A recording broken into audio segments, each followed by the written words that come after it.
4명의 나병 환자라는 말씀으로 이 나병 환자가 도대체 어떤 일을 했기에 제목 속에 들어왔는가 말씀을 통해서 우리가 은혜를 나눠보려고 합니다. 북이스라엘의 심한 기근으로 온 백성이 고통을 당하고 있을 때 엎친 데 겹친다는 말씀대로 이제 아랍왕 베나닷이 전쟁을 하려고 쳐들어와서 사마리아 성을 에워싸고 있음에 모든 백성들이 굶주려서 많은 고통을 당하고 있었습니다. 그때 성 주변에는 4명의 나병 환자가 등장하고 있습니다. 그때나 지금이나 나병 환자는 사람들 곁에 갈 수 없어서 외딴 곳에서 생활을 하고 있었습니다. 그런데 4명의 나병 환자는 그 환경 속에서도 절망하지 않았습니다. 열왕기상 7장 3절에 보니까 우리가 어찌하여 앉아서 죽기를 기다리랴. 앉아서 죽음을 자초할 것이 아니라 사는 길을 찾아보자고 뜻을 모았습니다. 이때 온몸이 성하고도 굶어 죽는다고 아우성을 치는 이 상황 속에서 나병 환자들은 살 길을 찾아서 나선다는 그 자체가 대단한 용기인 것입니다. 이처럼 나병 환자들의 절망보다 용기를 낼 수 있는 것은 우리에게 주는 교훈이 굉장히 크다고 할 것입니다. 그래서 그들은 모험을 하였습니다. 7장 4절에 보니까 살려두면 살 것이요 우리를 죽이면 죽을 것이라. 이것이 저들의 지론이었습니다. 세상에서 위대한 발견이나 성공을 한 사람들은 다 위대한 모험을 한 사람들이었습니다. 그 모험을 하는 사람은 큰 일을 만들어낸다는 것입니다. 죽이면 죽을 각오를 가지고 아람 군대의 진영으로 스며들어간 나병 환자들은 아람 군대가 다 도망가고 이제 그들이 남기고 간 전리품만 있는 것을 보게 되었습니다. 이 나병 환자들은 자신들의 배를 채운 후에 성 안에서 굶주리고 있는 백성들을 위해서 이 기쁜 소식을 전해야 되겠다고 결심합니다. 그리고 9절에 보니까 이 소식을 급히 전하지 아니하면 하나님의 심판을 받게 되리라는 생각을 가지고 그들은 성으로 달려갔던 것입니다. 아람 군대가 퇴각해버렸다는 기쁜 소식을 전하는 사람은 어느 장관이 아니고 4명의 나병 환자들이었습니다. 위의 내용은 우리에게 선교가 무엇인가, 어떻게 그리스도인들이 살아가야 될 것인가, 선교의 사명을 일깨워주는 교훈이라고 볼 수가 있겠습니다. 4명의 나병 환자의 모험은 성한 사람들의 생명을 구해주는데 복된 소식인 복음이 되었습니다. 인간의 생사화복이 하나님의 손에 달려있듯이 전쟁의 승패 또한 하나님께서 하십니다. 7장 6절로 7절에 보니까 하나님께서는 아람 군대들에게 병거 소리와 말소리와 군 군대 소리를 듣게 하시므로 아람 군대는 다 도망을 갔습니다. 자신들의 전리품도 챙길 겨를도 없이 도망가고 없는 이 모습을 하나님께서는 4명의 나병 환자를 깨워서 이 소식을 사마리아 성 안에서 들을 수 있도록 하나님께서 일해 주셨습니다. 또한 이 기쁜 소식을 성내에 전하도록 하나님은 4명의 나병 환자들의 마음을 감동시키셨습니다. 이스라엘 왕은 나라에 가뭄이 들자 이 가뭄이 바로 엘리사 때문이라고 생각을 했고 엘리사를 죽이기로 생각합니다. 그러나 왕이 이렇게 이 재앙이 여호와께로부터 나왔으니 어찌 여호와를 기다리리요. 7장 2절에 보니까 여호와께서 하늘에 창을 내신들 어찌 이런 일이 있으리요. 이제 왕의 신하가 한 얘기입니다. 엘리사가 그때 대답합니다. 네가 네 눈으로는 보리라마는 그것을 먹지는 못하리라.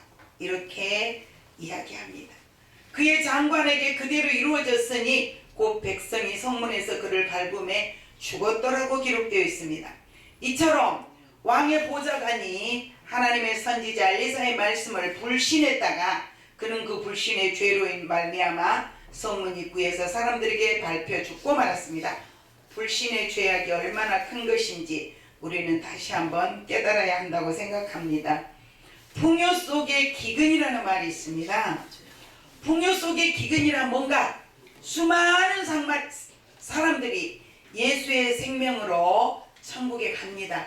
그러나 말씀을 듣고 믿어지지 않았던 그 장관처럼 불신자들은 풍요 속에 기근이 오는 것입니다. 그 이유는즉 불신의 죄의 대가로 무서운 지옥에서 영원토록 하나님의 심판을 받는다는 것입니다. 하나님이 계신 곳은 풍요 속입니다. 그러나 하나님을 거부하는 자는 빈곤이라고 말합니다. 이것을 본 사람들이 하는 말이 풍요 속의 기근이다, 이렇게 말을 합니다. 하나님의 약속은 그대로 성취됩니다. 하나님의 선지자 엘리야의 예언대로 적군은 물러갔고 엄청난 전리품이 이스라엘에게로 돌아왔습니다. 전대받던 나병 환자를 통해서 하나님은 그들을 들어 사용하셔서 하나님의 말씀을 성취하셨고 이스라엘의 수많은 백성들을 살리는 일을 하셨습니다. 하나님의 약속은 1.1핵이라도 없어지지 아니하고 그대로 다 이루어진다고 말씀하셨습니다. 강당에 물이 없어가지고 자꾸 입이 말라서. 하나님의 축복은 풍요입니다. 성경에 보니까 하나님께서 여호와께서 주시는 복은 사람을 부하게 한다. 또한 근심을 겸하여 주지 않는 것이 하나님의 축복이랍니다. 이것이 하나님의 말씀입니다. 양식이 없어서 굶어 죽던 사마리아의 그 많은 사마리아 성 안에 아랍 군대의 군량미가 흘러넘치게 들어옴으로 말미암아 그들은 풍요로운 생활이 이제 시작되었습니다. 3년 6개월 동안 비가 오지 않아서 그들이 먹을 물도 없을 뿐만 아니라 많은 사람들이 굶주려 죽는 그때에 하나님은 그들을 긍휼히 여기셨습니다. 그리고 그들에게 이제 하늘의 창을 열어도 할 수 없는 그 놀라운 일을 하나님께서는 아랍 군대들을 몰아내심으로 말미암아, 고맙습니다.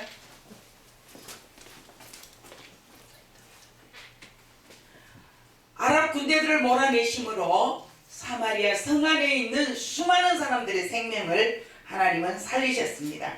엘사의 예언대로 곡물이 매우 싼 값에 거래가 되고 있었습니다. 오직 하나님의 축복으로 사마리아 성 안의 모든 기근은 사라지게 되었고 그들은 배부르게 먹을 수 있게 되었던 것입니다. 위기 일반에서도 하나님의 말씀은 성취된다는 것입니다. 4명의 나병 환자의 용기 있는 행동은 사마리아 성 안에 수많은 사람들의 생명을 살릴 수 있었습니다. 우리는 나의 죄를 대신해서 죽어주신 예수 그리스도의 은혜를 힘입어서 하나님의 자녀가 된 권세를 받았고 천국 백성이 되었습니다. 이 소식을 지체하지 말고 나병 환자들처럼 불신자들에게 쫓아가서 말씀을 전해야 되는 것이 저와 여러분의 사명입니다. 아멘. 그러나 지금 현재 예수 믿는 사람들은 입을 꼭 다물고 있어요. 더 재밌는 사실은 바깥에 나가서 예수를 전하면 이렇게 말합니다. 신천지입니까? 여호와 증인입니까? 왜 그럴까요? 지금은 일반 교회 성도들이 예수를 전하지 않다 보니 열심히 전도하는 신천지인가 또 아니면 여호와 증인인가 이렇게 묻더라 이 말입니다. 우리는 각성해야 되지 않을까 생각합니다. 복음은 죽어가는 사람들에게 살리는 생명이라고 여러분들과 제가 분명히 알아서 수많은 영혼들을 주님께로 이끌어내는 것이 그리스도인의 사명입니다. 이렇게 모여서 예배를 드리고 나면 이 예배를 통해서 우리의 삶은 삶의 현장에 나가서 우리의 생활 속에서 그대로 이루어져야 된다는 것입니다. 은혜 받고 돌아서서 내가 종로에 무엇하러 왔다 갔지? 끝나는 것이 아니라 오늘 종로에서 드렸던 이 예배, 찬양, 하늘의 그 아름다운 천국을 사모하는 여러분들 다 찬양 부르고 말씀 듣고 기도할 때는 다 하나님의 사람이에요. 밖에 나가서는 불신자보다 더 할 수 없는 행동을 하고 할 수 없는 언어를 쓰고 이제 우리가 입을 꼭 다물고 있다면 사마리아 성 안에 갇혀서 굶주려 죽어가는 그들을 감히 누가 생명을 살리겠습니까?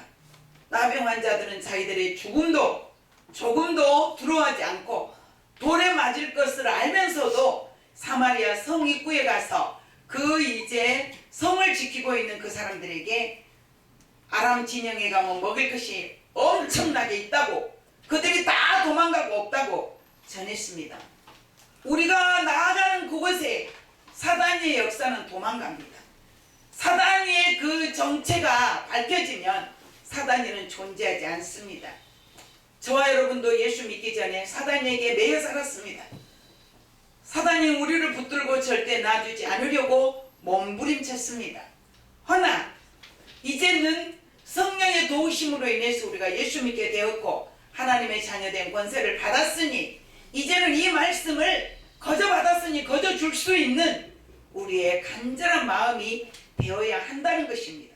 아멘. 이 컵에 물이 넘쳐야만이 흘러서 주변을 적시듯이 우리 마음속에 예수의 사랑이, 그리스도의 복음이 우리 가슴에서 넘쳐나면 가는 곳마다 예수 믿으십니까? 예수 믿지 않으면 지옥 갑니다. 믿든지 안 믿든지 지옥은 있습니다. 아멘. 믿어도 천국은 있고 안 믿어도 천국은 있습니다. 당신이 믿지 않는다고 지옥과 천국이 없어진 거 아닙니다 라고 감히 강하고 담대하게 소리칠 수 있다는 것입니다. 그런데 이 컵에 물이 넘치지 않으면 수년을 놔둬도 주변을 적실 수 없듯이 우리가 성령의 충만함을 입지 않으면 예배 드릴 때는 천사 같고 예배 드릴 때는 하나님 사람 같은데 죽어가는 사람을 살릴 수 없다면 이거는 그리스도인으로서의 부끄러움을 우리는 알아야 된다고 생각합니다. 어떤 사람들은, 어떤 분은 그런 분을 봤어요. 제 주변에 연세가 꽤 많으신 분인데 지하철에 다니면서 전도를 합니다. 가방을 짊어지고 어떤 분이 이렇게 말해요. 아이 창피하지도 않아. 조용히 해. 그 전도하신 분의 말씀, 지금은 창피한 게 문제가 아니라는 거죠. 아멘. 지하철 안에 수많은 사람들이 예수를 몰라서 죽어가고 있는데 나는 예수를 아는 사람이라 예수 전하는 게 뭐가 부끄럽느냐고. 지금도 그분은 지하철을 타고 왔다 갔다 할 때마다 복음 전하는 걸 보았습니다. 저는 부끄러웠습니다. 그 뒤부터는 저도 합니다. 그분처럼 하지는 못하지만 제 곁에 앉아있는 분에게 반드시는 아닐지라도 최선을 다해서 잊지 않고 기회를 모아서 그들에게 복음을 전해봅니다. 예수 믿으십니까? 믿으신다 그러면 너무 축하드립니다. 하나님이 이렇게 놀라운 복을 어쩌다 받으셨습니까? 저는 이렇게 말해줍니다. 그럼 그들이 엄청 좋아해요. 그리고 예수 믿지 않는다 하면 이제는 죽음을 준비하셔야 되지 않겠습니까? 이 세상에서 부인할 수 없는 세 가지가 있습니다. 그 사람들이 깜짝 놀랍니다. 부인할 수 없는 세 가지 혹시 들어보셨습니까? 알고 계십니까? 다 몰라요. 너무너무 당연한 것을 사람들은 모르더라는 것입니다. 여러분들은 알고 계십니까? 이 세상에 부인할 수 없는 세 가지 어떤 것일까요? 따라해 봅시다. 첫째, 누구나 죽는다. 누구나 죽는다. 둘째, 둘째, 언제 죽을지 언제 죽을지 아무도 모른다. 아무도 모른다. 셋째, 셋째, 죽음 후에는 죽음 후에는 반드시 심판이 있다. 반드시 심판이 있다. 이것이에요, 이거. 근데 성경에 보니까 하나님께서 행위의 심판에 대해서 구약성경부터 요한계시록까지 제가 어떤 그 행위에 대한 설교를 했더니 어떤 권사가 저한테 이렇게 말합니다. 친구로 지내는 사람인데 김 목사, 왜? 행위는 구약에서 끝났어. 신약은 은혜야. 은혜 설교해야지 왜 행위 설교를 해? 이렇게 얘기해요. 그 말이 맞을까요? 저는 틀렸다고 봅니다. 성경은, 하나님은 창세기에서부터 요한계시록까지 한 분의 하나님이세요. 구약의 하나님이 다르고 신약의 하나님이 다르지 않습니다. 예수님이 이 땅에 오신 것은 율법을 성취하려 오신 거지 율법을 제거하러 오신 게 아니라는 것입니다. 아멘. 주님이 이 땅에 오신 건 우리가 아무리 의인으로 산다고 할지라도 우리의 행위로는 구원받을 수 없어서 구원의 은혜를 우리에게 주신 것이고, 대통령 아들이 아무렇게나 생활하면 되겠습니까? 우리보다 일반 사람들보다 더 조심하고 살듯이 하나님의 자녀가 된 저와 여러분은 모든 행위나 언어나 우리의 삶이 불신자들이 볼 때 저 사람 뭐 예수 믿는 사람 같아, 어디 가면 여러분 이 정도 소리는 들어야 되지 않을까요? 저는 여자다 보니까 이렇게 말하더라고요. 기도원 같은 데 가면 저한테 이렇게 묻는 사람들이 종종 있어요. 권사님이세요? 혹시 전도사님이세요? 제가 젊었을 때 얘기해요. 지금은 가면 권사님이세요? 아닌데요. 그럼 혹시 목사님이세요? 이렇게 묻더라고요. 젊었을 때는 전도사냐 권사냐 이렇게 묻더니 지금은 권사입니까? 아니요. 목사입니까? 이렇게 물어요. 그런데 제가 의로운 행동을 해서가 아니라 대한민국 사람들의 속담 속에 이런 말이 있습니다. 여자는 나이를 40을 먹으면 얼굴을 책임져야 한다. 무슨 소리입니까?